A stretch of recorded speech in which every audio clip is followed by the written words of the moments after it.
Niall, you've been in the papers since we last met. The Sunday Times reported on the ongoing stories around the FAI and Irish football at the weekend, and there's a story involving yourself in that paper. Angry Niall Quinn turns back on FAI. It said that you turned down the opportunity to become one of the FAI's 4 new independent directors, telling friends that you were disillusioned with the reform process underway in Irish football. Is that accurate? Near enough. I didn't turn down the opportunity to become a director. I turned down the chance of being selected. So I didn't attend or submit, any desire to do that. As neither of the people that possibly from a group that I put together may have done in different circumstances, and it's simply because the governance review group, where it's ended up, and allowing the association to have 8 of their board members from within the game and 4 from outside the game. Those numbers don't stack up well if you want to go in and change things. May, if I point back, May, start of June, we were very, very ambitious, felt great. There was a feeling around there that real change was going to happen. And things went quiet. The AGM came along, and suddenly, the review group allowed 8 of the old FAI, if you like, to get together. And that didn't attract any great desire for anyone to go in and do anything about it. And then also when they turned down the opportunity to put 2 women on the board, I think that was poor. And then to turn around and say that 2 must come from the 4 of the independents that come in, despite maybe the 4 women might be the answer, they might be the greatest directors.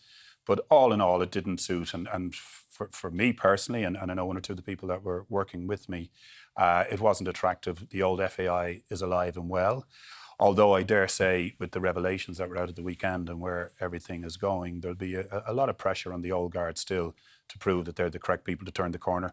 We just didn't fancy being a bit of that. Are you frustrated now? Are you walking away from this stage of it? No, not at all. I think there's another group of people there who I think could really make a difference, and that's the League of Ireland, the league clubs, the professional game, and where that might go. And it'd be very interesting to see how they're getting on now. They've constituted themselves, I believe, to be part of one group looking at options for themselves going forward.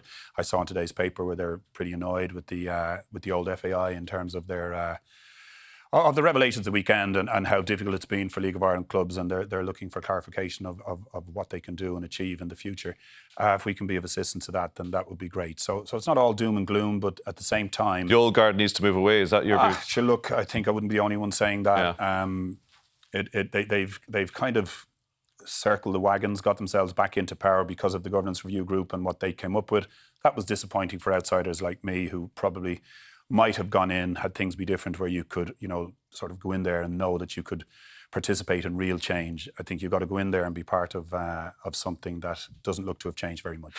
Brian, as Niall mentioned, further stories concerning the way the association was being run through board minutes, etc., over the last couple of years at the weekend. Do you share those frustrations and that greater sense of disappointment with the way the process has been going over the last few months of reform, if you like? Yeah, for sure. I felt the structure of the initial review group, Aidan Horton's group, was wrong.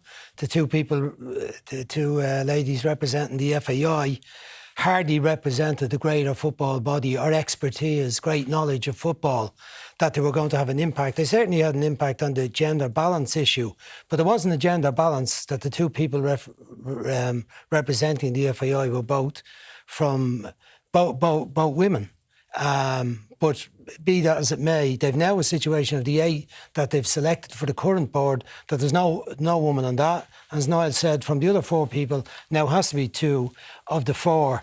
I looked at the advertisement for the 4 independent directors. I didn't think it was very clear or very attractive for anyone who was an expert in any particular area of football or business to go for it. I hope they get 4 decent people. But the bit that concerned me more was that I understood from the report that the Football Management Committee was going to be a very, very important committee. And now it turns out that there may be 3 independent people on that, but they will be decided by the current president, who is the past president, and also the vice president. They are going to be the 2 leaders of that group. Now, the current president, having been involved in the previous regime, has hardly come out of it in great as a shining light. Does he need to step away based on what's been coming out? Well, that's what nearly everybody has wanted. The only one, the Aidan Horton's report mentioned the possibility that it might be a good thing if one or two people stayed on to help the process, the handover of process. But they have taken the bull by the horns and made sure that they've got those two people from the board, and they've got another 6 people that have already been part of the council. So, but the Football Management Committee is one for me. I think Niall had great hopes, whether he says it here or not, that maybe a new group of people would have control there. So continuing frustrations with that process, as we've been saying over the last few months, it will run and develop over the next few months. We'll leave it there for the moment, though, and get back to the Champions League.